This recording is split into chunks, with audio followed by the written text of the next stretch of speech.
પાડી નજીક આવેલ બાલદા ગામના બાવડી ફળિયામાં રાધાકૃષ્ણ મંદિરનો 8મો પાટોત્સવ રંગેચંગે ઉજવાઈ ગયો હતો. પારડી નજીક આવેલ બાલદા ગામના બાવડી ફળિયામાં આવેલ રાધાકૃષ્ણ મંદિરના 8મો પાટોત્સવ ઉજવાયો હતો, જેમાં સવારથી જ ગ્રામજનો ભેગા થઈને પૂજા તેમજ ભજન આરતીનો કાર્યક્રમ રાખવામાં આવ્યો હતો અને સાંજે મહાપ્રસાદનું આયોજન કરવામાં આવ્યું હતું, જેમાં બાલદા તેમજ આસપાસના ગામોના ભાવિક ભક્તોએ મહાપ્રસાદનો લાભ લીધો હતો.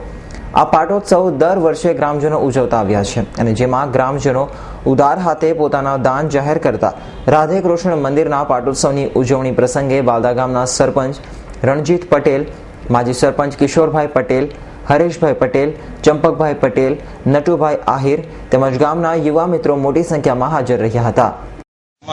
બાવડી ફળિયામાં આ રાધાકૃષ્ણનો પાટોત્સવ આજે 8મો પાટોત્સવ ઉજવવામાં આવે છે અને હરેક મારા ફળિયામાંના તથા ગ્રામજનો અને વડીલો તથા નાના છોકરાઓ, બહેનો, ભાઈઓ, મારા ભાઈ બહેનો બધા જ અમે હળીમળીને ગ્રામજનો અને આપણે અહીંયા એવી છે વસ્તી કે જેથી શ્રમજીવી છે એવી કે મહેનત કરીને બધા પાટોત્સવ હર વર્ષે ઉજવીએ છીએ અને મહાપ્રસાદનું આયોજન પણ અમે રાખીએ છીએ અને ઘણા દાનેશ્વરી પણ અમને આ રાધાકૃષ્ણ મંદિરમાં દાન રીતે અન્નદાન આપે છે બધી રીતે અને દર વર્ષની જેમ આ વર્ષે પણ અમે 8મો આ પાટોત્સવ ઉજવીએ છીએ.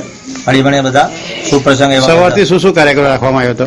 સવારથી અમે પૂજા પાઠ રાખવામાં આવેલો હતો કે જેમ પૂજામાં બધા બેસે, વ્યક્તિગત અને જોડું બેસે એ રીતે સવારથી પૂજા ચાલતી હતી 12 વાગ્યા સુધી અને પછી સાંજના સમયે અમારા મહાપ્રસાદનું આયોજન 6 વાગ્યા સુધી રાખીએ છીએ. આપનું નામ? રણજીતભાઈ ઠાકોરભાઈ પટેલ. હું બાલદા ગામનો સરપંચ છું. અમૃત પટેલ, S9 ન્યૂઝ, પારડી.